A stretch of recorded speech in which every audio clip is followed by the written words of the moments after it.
Have you ever looked around and felt, even just for a moment, that something about this world isn't quite real? That what we call reality might just be a dream within a dream? Have you ever experienced déjà vu so powerful, or a sense of detachment so profound, that you question the very fabric of your experience? Welcome back to the channel. I'm honored to guide you through a topic that lies at the intersection of ancient wisdom and modern confusion, a subject that may, if you allow it, forever shift the way you perceive life itself. Today we explore one of the Buddha's most radical teachings, the truth that everything we see, hear, touch, and believe to be solid, real, and lasting is actually a mirage, an illusion crafted by our own mind and senses. It's not meant to terrify, but to liberate. And once you begin to see clearly, you realize that the dream of reality has kept you trapped in suffering for countless lifetimes. According to the Buddha, what we call the world is composed of fleeting phenomena. He used the term illusion not in the sense of magic tricks or deception, but in the profound realization that all appearances are impermanent, interdependent, and ultimately void of any fixed essence. Let us begin with a simple analogy. Imagine you're watching a movie. The story grips you. You feel the joy of the characters, their pain, their triumphs and tragedies. You laugh, you cry, you scream. But what's actually happening? It's just light on a screen, shadows playing against a background. Your emotions are real, but the story is not. Now realize life is much the same. You're deeply involved in your roles: parent, spouse, worker, citizen. You react to events. You chase goals. You feel joy and pain. But what lies beneath it all? A flow of constantly changing sensations, thoughts, and conditions. Nothing remains. Everything changes. This is what the Buddha referred to when he spoke of the illusion of permanence. You think your body is solid, but every cell is changing every second. You think your identity is fixed, but who you were 10 years ago is not who you are today.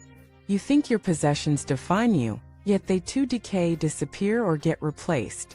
You think your relationships will last forever, but time, death, and change come for all. In the Lankavatara Sutra, it is said that all things are like dreams, illusions, bubbles, and shadows.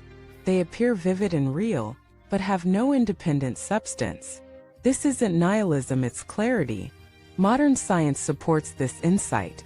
Physics tells us that what appears as solid matter is actually mostly empty space. Our senses create the illusion of continuity, but what we see is not what is, it is what our brain interprets. Now think about your emotions. Anger feels real. Fear feels overwhelming. But if you observe closely, emotions arise, peak, and fade. They are not permanent states. They are not you. So what are you? This is the most radical question. If you are not your body, not your thoughts, not your emotions, not your roles, then who is the I that witnesses all of this?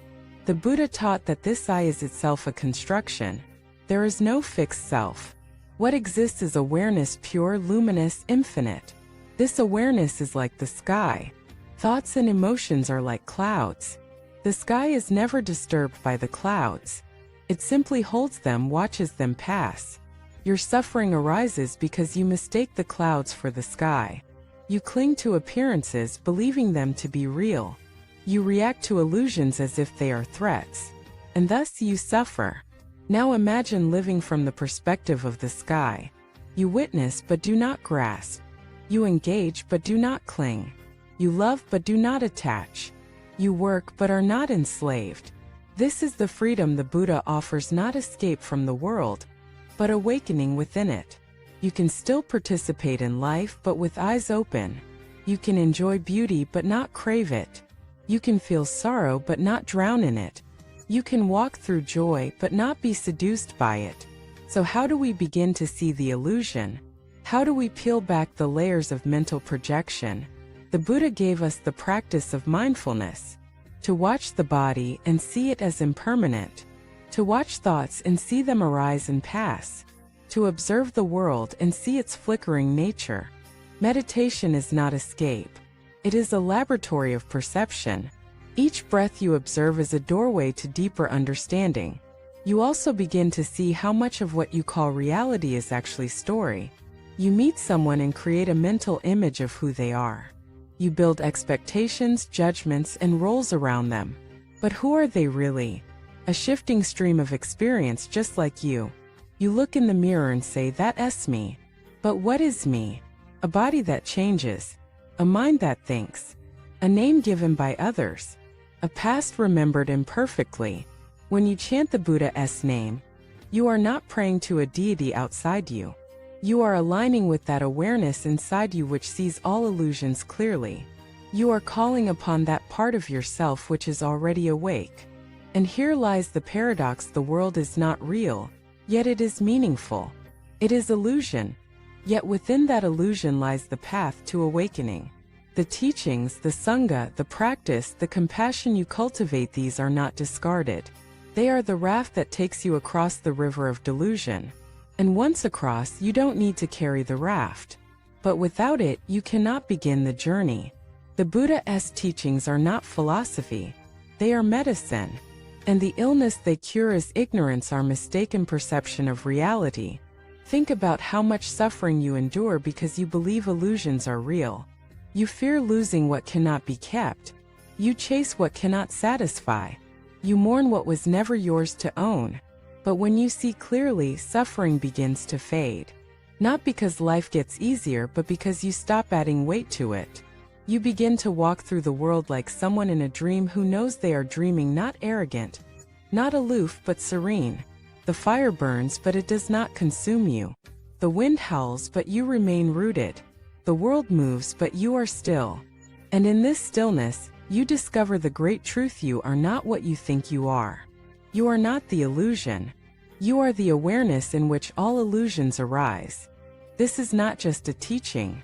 It is an invitation to live consciously, to love without illusion, to awaken in the midst of the dream. So the next time the world seems to fall apart, ask yourself not "Why is this happening?" but "Who is it happening to?" And let that question lead you inward, beyond the story, beyond the identity, into the vast silent space that has always been watching. Thank you for watching this video. If this message resonated with you, please subscribe, leave a comment, and share this with others.